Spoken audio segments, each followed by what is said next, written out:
Respecto a su pregunta, todavía no se ha formalizado la remisión, la entrega de esa lista de preseleccionados al Tribunal Supremo Electoral. Bueno, entonces todavía hay que esperar. Una vez que se formalice, a partir de ese momento, todavía queda una actividad. La actividad es que el órgano electoral revise, cumpla 3 requisitos.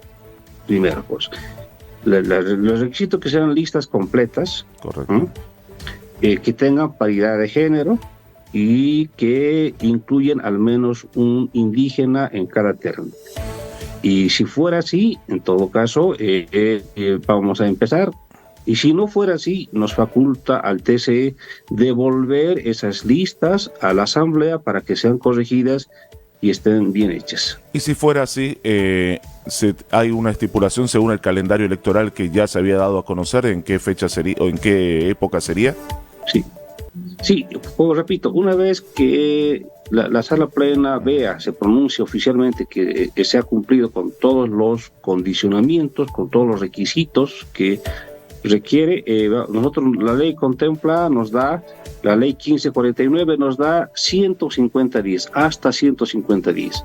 Podríamos nosotros ajustar, mi estimado Ezequiel, hacerlo un poquito más corto, pensando en 120 días.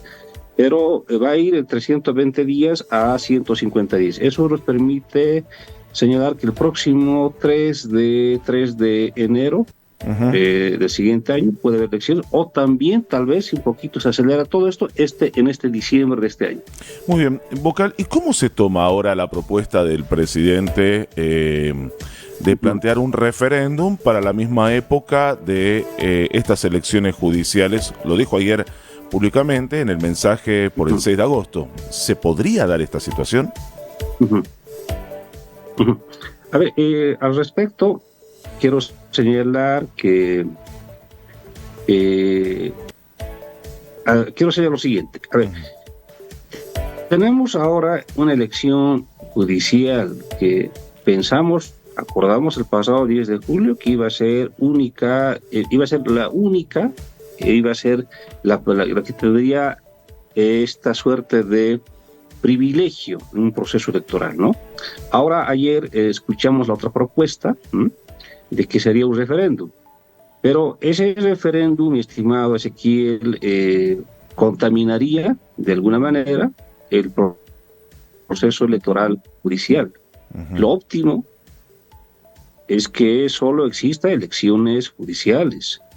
Ahora, técnicamente hablando, sí es viable, ¿sí, no? Es viable porque un proceso de referéndum por iniciativa presidencial se la puede iniciar de vía, y este proceso tendría que hacerse al menos 90 días antes, ¿no? Es un tiempo, repito, de 90 días, y eso nos permitiría alcanzar hasta diciembre. ¿Por qué digo todo esto, Ezequiel? Porque hay un factor, es el factor tiempo. Pondría en riesgo que los resultados de ese referéndum no se pueda adoptar en la siguiente elección presidencial. Hay que recordar que este año, Ezequiel, hemos tenido un censo de población y vivienda. Correcto. Ese censo marca la nueva reasignación de escaños. Van a haber departamentos que van a ganar escaños y otros que van a perder. Y a eso parece que algunos políticos no entienden, es el tema que el órgano electoral tiene que trabajar la nueva geografía electoral, el nuevo mapeo. Y ese trabajo lo tenemos que hacer sí o sí entre enero, febrero, marzo, hasta marzo, ¿no? 3 meses. Y eso no nos pueden poner en riesgo a nosotros, al órgano electoral. Por eso digo, el factor tiempo es una variable que tiene que tomarse muy en cuenta. O sea, más allá de... En resumen, quiero decir que si hubiera un referéndum, tiene que hacerse este año, como se está pensando, ¿no? Este año. No puede pasar al siguiente año. ¿Por qué? Porque pone en riesgo el proceso electoral general presidencial. Pone en riesgo pone en riesgo además que nuestro censo de este año, la nueva redistribución, no sea contemplada en el siguiente año. Por eso es muy importante que se vea el factor tiempo. El factor tiempo. Sí, ahí tenemos un cortecito. Vamos a ver si podemos retomar el contacto, porque es muy importante lo que está diciendo el vocal Tahuichi en estos momentos.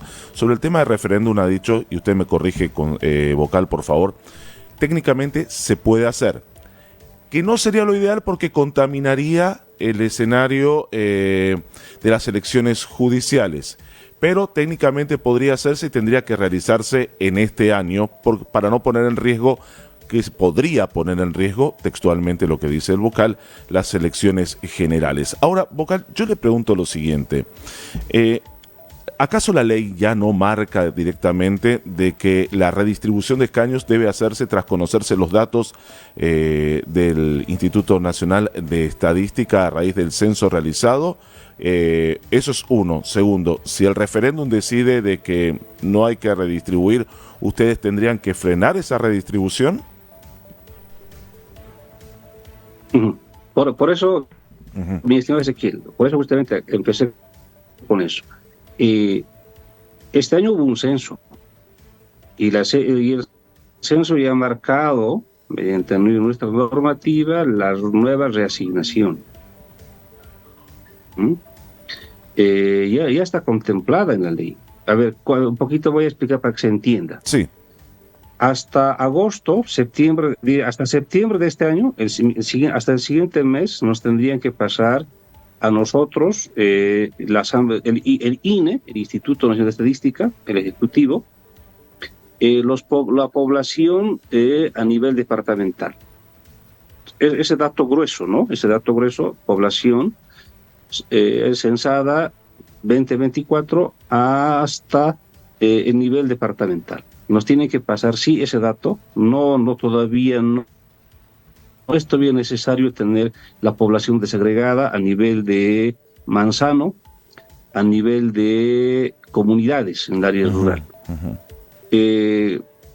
Hasta septiembre. ¿Por qué esto nos tiene que pasar la Asamblea? Para que el órgano electoral trabaje en un proyecto de ley de nueva reasignación de escaños. Y ya en septiembre nosotros vamos a trabajar mediante una fórmula matemática muy simple esta nueva reasignación. Y a partir de esa nueva reasignación, de lo que resulte de esta fórmula matemática, vamos a trabajar un proyecto de ley que lo tiene que trabajar el TC, el órgano electoral. Trabajamos el proyecto de ley y eso lo vamos a remitir, entiendo, en septiembre a la Asamblea Legislativa, ese proyecto de ley. Y la Asamblea nos tiene que aprobar hasta noviembre, diciembre inclusive, ya, pero ese sería el filo. Aprobada esa reasignación de escaños para que nuestros técnicos, el órgano electoral, enero, febrero y marzo trabaje en la nueva geografía electoral. Vamos a tener un nuevo mapeo electoral porque van a cambiar los mapas de las circunscripciones uninominales, ¿no? Y nuestros técnicos han dicho que ellos inclusive requieren como 4 meses, porque tienen que trabajar con toda esa geografía, y por eso es importante que esto se defina mediante una ley hasta diciembre de este año. Pero sería eso ya el filo.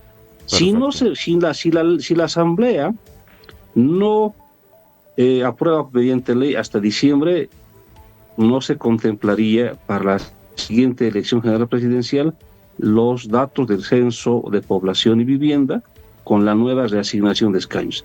Ese es el panorama actual vigente. Ahora, a esto que acabo de explicar, se agrega el referéndum que promueve, que escuchamos ayer, del presidente del Estado, que señala que se podría, mediante un referéndum, ver la posibilidad de que se aumente escaños, ya no quién pierde o gane, sino sobre la base de los 130 escaños que tenemos de diputados, se aumente a más. Perfecto. Vocal, una consulta más. Quiero que aclare porque acá hay una confusión. ¿Acaso el tema de la reelección continua no había sido ya definido esta situación? Porque ahora se propone llevarlo nuevamente al tema al referéndum por parte del presidente. Mi estimado Ezequiel, hay que entenderlo. Yo quiero entender que la propuesta de ayer fue una propuesta del jefe de Estado, nuestro presidente del Estado, de Luis Arce Catacora. A eso hay que agregar que los bolivianos y las bolivianas ya tuvimos un referéndum sobre reelección. El año 2016, el 21F, Bolivia tuvo su referéndum, pero entiendo que la propuesta de ayer busca realizar otro referéndum, pero eso lo dejo. Eso no voy a ir más allá, mi estimado Ezequiel. Solo anoto, dejo en claro que ya hubo un referéndum de reelección el año 2016 en el 21F. Muy bien, Vocal, una consulta más para cerrar. Cortito, le pido por favor esta explicación no tan técnica, sino más directa. ¿Qué pasos debe cumplir esta propuesta de referéndum para materializarse? Sí, un referéndum puede nacer por iniciativa popular, por una iniciativa presidencial. En este caso, entiendo que es una iniciativa presidencial. El presidente va a remitir esa propuesta de referéndum al TCE con las preguntas. El TCE va a trabajar si esas preguntas, esa propuesta de referéndum tiene precisión, tiene claridad, ¿no? Y guarda imparcialidad. Si cumplir estas tres características, el TCE remite esas preguntas al Tribunal Constitucional. Y el Tribunal Constitucional se manifiesta mediante una resolución y señalando si es constitucional o es inconstitucional las preguntas, ¿no? Muy bien. Y digamos que es constitucional. Y si es constitucional, a partir de ese momento el órgano electoral empieza a trabajar en el calendario electoral. Es un calendario electoral de al menos 90 días. Y en 90 días se produce el referéndum.